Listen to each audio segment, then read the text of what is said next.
নমস্কাৰ আপোনালোক সকলোকে মোৰ এই জিবি এডুস্পিয়াৰ চেনেললৈ স্বাগতম জনাইছোঁ। আজি আমি গুৱাহাটী ইউনিভাৰ্চিটিৰ বিএড সম্পৰ্কত কেইটামান কথা আলোচনা কৰিম।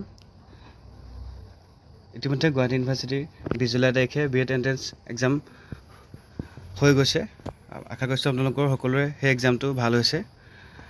আজি আমি গুৱাহাটী ইউনিভাৰ্চিটিৰ আণ্ডাৰত বিএড কৰিবলৈ কি এলিজিবিলিটি ক্ৰাইটেৰিয়া লাগে সেই সম্পৰ্কে আলোচনা কৰিম। লগতে ইয়াৰ ৰিজাল্ট কেতিয়া দিব আৰু গুৱাহাটী ইউনিভাৰ্চিটিৰ আণ্ডাৰত গভৰ্ণমেণ্ট আৰু প্ৰাইভেট কলেজ কোনকেইখননো আৰু সেই কলেজসমূহৰ ফিজ ষ্ট্ৰাকচাৰটো কেনেকুৱা সেই সম্পৰ্কে আজি আলোচনা কৰিম।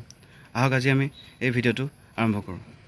এতিয়া প্ৰথমতে আপোনালোকে চাওক, যিহেতু আমাৰ বিএড কৰিবলৈ মিনিমাম কিছুমান এলিজিবিলিটি ক্ৰাইটেৰিয়া লাগে। তাত প্ৰথমতে আমাৰ বেচেলৰ ডিগ্ৰী লাগিব। মিনিমাম আমাৰ কোৱালিফিকেশ্যন বেচেলৰ ডিগ্ৰী লাগে আৰু সেই বেচেলৰ ডিগ্ৰীত আপোনালোকৰ 50 পৰা 55% থাকিব লাগিব। অৰ্থাৎ যিখিনি জেনেৰেল বা ইউআৰ কেটেগৰী হয় তেওঁলোকৰ 55% লাগে ডিগ্ৰীত, আৰু যিখিনি ৰিজাৰ্ভ কেটেগৰী বিলং কৰে তেওঁলোকৰ 50% হ'লে হৈছে। আৰু যিখিনি সেই 50 পৰা 55% যদি নাথাকে তেওঁলোকৰ যদি মাষ্টাৰ ডিগ্ৰীটো থাকে 50 পৰা 55% তেতিয়াও হৈ যায়। আৰু তাৰপাছত আহে আমাৰ যিহেতু গুৱাহাটী ইউনিভাৰ্চিটিৰ এটা মিনিমাম মাৰ্কছ পাব লাগে, য'ত নেকি আমাৰ বিএড কৰিবৰ কাৰণে ইনষ্টিটিউটবিলাকত এপ্লাই কৰিবলৈ এলিজিবল হয়। তাৰ মাৰ্কছটো চাই লওক আপোনালোকে ইউআৰ কেটেগৰীখিনিয়ে 80 মাৰ্কছ পাব লাগে আউট অফ 400 মাৰ্কছৰ ভিতৰত। আৰু যিখিনি আপোনালোকে ৰিজাৰ্ভ কেটেগৰীৰ পৰা বিলং কৰে, অৰ্থাৎ OBC, MOBC, ST, SC, PWD এনেই ৰিজাৰ্ভ কেটেগৰী তেওঁলোকে 60 পালে হৈ যায়। তেতিয়া আমাৰ বিএডৰ কাৰণে এপ্লাই কৰিবলৈ এলিজিবল হৈ যায়। আৰু ইতিমধ্যে আপোনালোকে গম পাইছে যে যদিও আমাৰ প্ৰথমতে 25 জুলাই দিছিলে গুৱাহাটী ইউনিভাৰ্চিটিৰ বিএড এণ্ট্ৰেন্সৰ ৰিজাল্টৰ কথা, কিন্তু আমাৰ কালি পিছুৱাই দিলে। সেইকাৰণে এতিয়া বৰ্তমান আমাৰ 28 জুলাই তাৰিখে বিএড এণ্ট্ৰেন্সৰ ৰিজাল্ট দিব।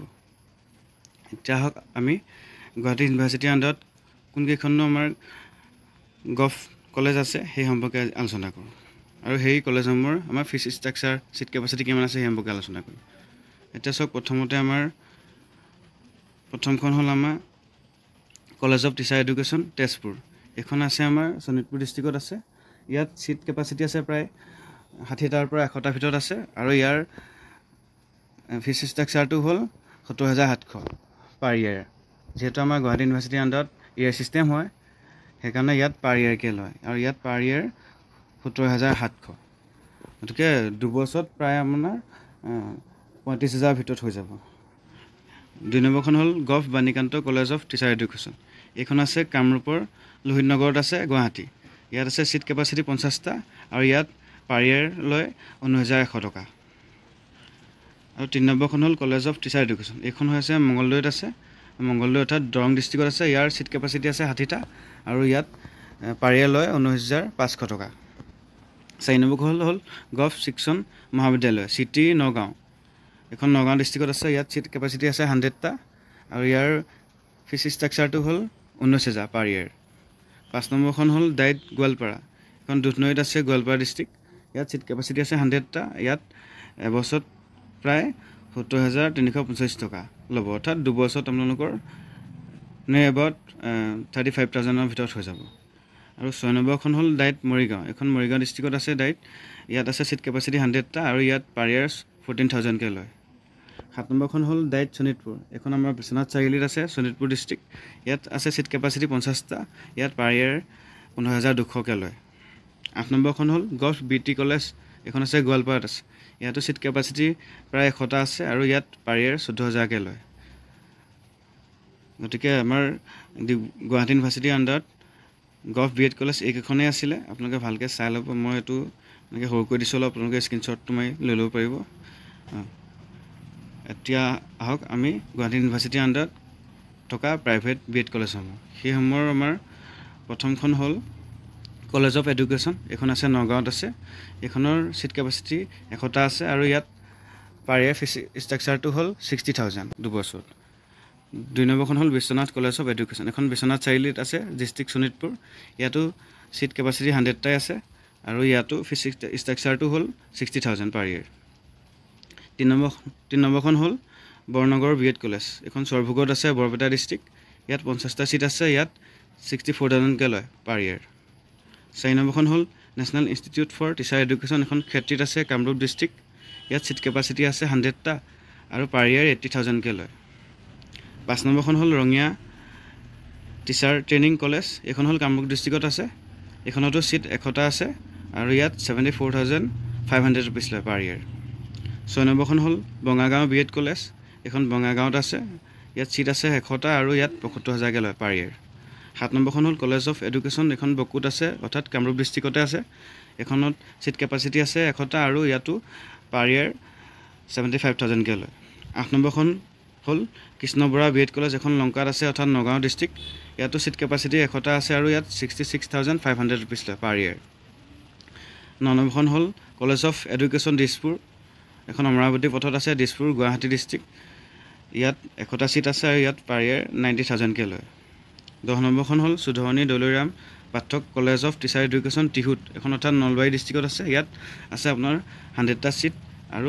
পাৰ ইয়াৰ 60,000কৈ লয় 11 নম্বৰখন হ'ল Krishnaram Das college of teacher education এখন ছয়গাঁৱত আছে কামৰূপ ডিষ্ট্ৰিক্ট ইয়াতো 100টাই ছিট আছে আৰু ইয়াত আপোনালোকৰ 65ৰ পৰা 90,000ৰ ভিতৰতে ল'ব পাৰ ইয়াৰ 12 নম্বৰখন হ'ল চিপাঝাৰ বিএড কলেজ এখন চিপাঝাৰতে আছে ডিষ্ট্ৰিক্ট দৰং ইয়াত 100টা ছিট আছে আপোনালোকৰ পাৰ ইয়াৰ 85,000কৈ লয় ইয়াত তাৰপিছত হ'ল 13 নম্বৰখন হ'ল প্ৰভিন্স কলেজ বিএড ইয়াখন আছে সোণাপুৰত ডিষ্ট্ৰিক্ট কামৰূপ ইয়াতো প্ৰায় আপোনালোকৰ 100টা ছিট আছে ইয়াত আপোনালোকৰ পাৰ ইয়াৰ 75,000কৈ লয় আৰু 14 নম্বৰখন হ'ল অসম শিক্ষক প্ৰশিক্ষণ মহাবিদ্যালয় এখন আছে আপোনালোকৰ কামৰূপ ডিষ্ট্ৰিক্টত ইয়াতো ছিট 100টা আছে আৰু ইয়াত আপোনালোকৰ প্ৰথম ইয়াৰত লয় 75,000 আৰু ছেকেণ্ড ইয়াৰত 50,000 লয় গতিকে আমাৰ ছেকেণ্ড ইয়াৰত অলপ কমি যায় বাৰু প্ৰায় কলেজবোৰতে এতিয়া 15 নম্বৰখন হ'ল দক্ষিণ গুৱাহাটী বিএড কলেজ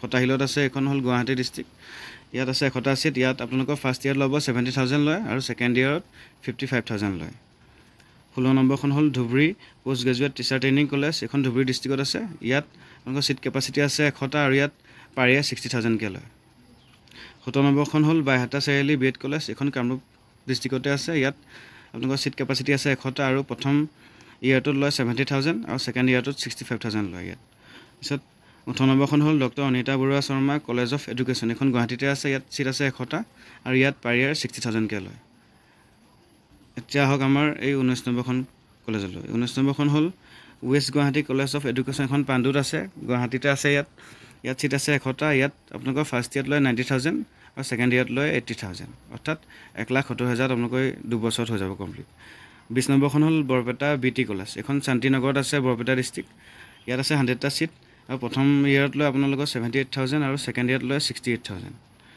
21 নম্বৰখন হ'ল ৰামেশ চন্দ্ৰ চহৰীয়া টিচাৰ্ছ ট্ৰেইনিং কলেজ ইয়াত টংলাত আছে ডিষ্ট্ৰিক্ট দৰং ইয়াত আপোনালোকৰ ছিট কেপাচিটি আছে 100টা আৰু ইয়াত আপোনালোকৰ 70ৰ পৰা 90,000ৰ ভিতৰত ল'ব পাৰি আপোনালোকৰ এইখনত ল'ব 70ৰ পৰা 90,000 22 নম্বৰখন হ'ল কলেজ অফ এডুকেশ্যন এখন মৰিগাঁও ডিষ্ট্ৰিক্টত আছে ইয়াত আছে আপোনালোকৰ ছিট কেপাচিটি 100টা আৰু ইয়াৰ পাৰ ইয়াৰ লয় 95,000কৈ 23 নম্বৰখন হ'ল কলিয়াবৰ কলেজ অফ এডুকেশ্যন এখন নগাঁৱতে আছে এইখনত ছিট কেপাচিটি আছে 100টা আৰু ইয়াৰ পাৰ ইয়াৰ লয় 75,000কৈ 24 নম্বৰখন হ'ল টিচাৰ্ছ ট্ৰেইনিং কলেজ মিৰ্জা অৰ্থাৎ কামৰূপ ৰুৰেলত আছে ইয়াত আছে ছিট কেপাচিটি 100টা আৰু ইয়াত 70ৰ পৰা 90,000ৰ ভিতৰত লয় পাৰ ইয়াৰ 25 নম্বৰখন হ'ল বজালী টিচাৰ্ছ ট্ৰেইনিং কলেজ এখন বৰপেটা ডিষ্ট্ৰিক্টত আছে ইয়াত আছে ছিট কেপাচিটি 100টা আৰু ইয়াত পাৰ ইয়াৰ লয় 68,000কৈ তো 26 নম্বৰখন হ'ল দেওমৰনৈ বিএড কলেজ এখন মংগলদৈত আছে ডিষ্ট্ৰিক্ট দৰং ইয়াত আছে ছিট কেপাচিটি আপোনালোকৰ 100টা আছে ইয়াতো একে ঠিক 70,000ৰ পৰা 90,000ৰ ভিতৰতে ল'ব পাৰ ইয়াৰ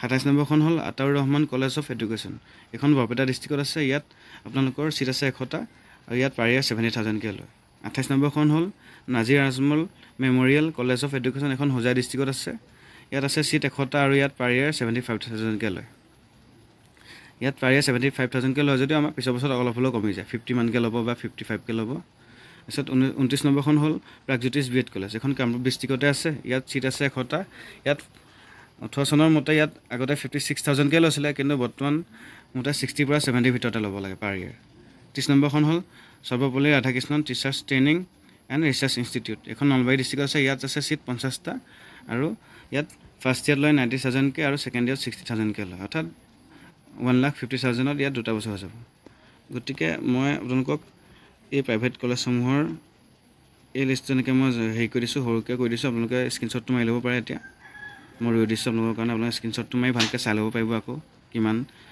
কোনকেইখনত কিমান ছিট আছে, কিমান ফিজ ষ্ট্ৰাকচাৰ আছে, এইখন আপোনালোকে স্ক্ৰীনশ্বটটো মাৰি লওক। এতিয়া মই ইয়াৰ আগৰ পেজটো উলিয়াই পিনে আপোনালোকক ৰখি দিছোঁ অকণমান দেৰি। এইটো স্ক্ৰীনশ্বটটো মাৰি আপোনালোকে জুম কৰি চাব পাৰিব।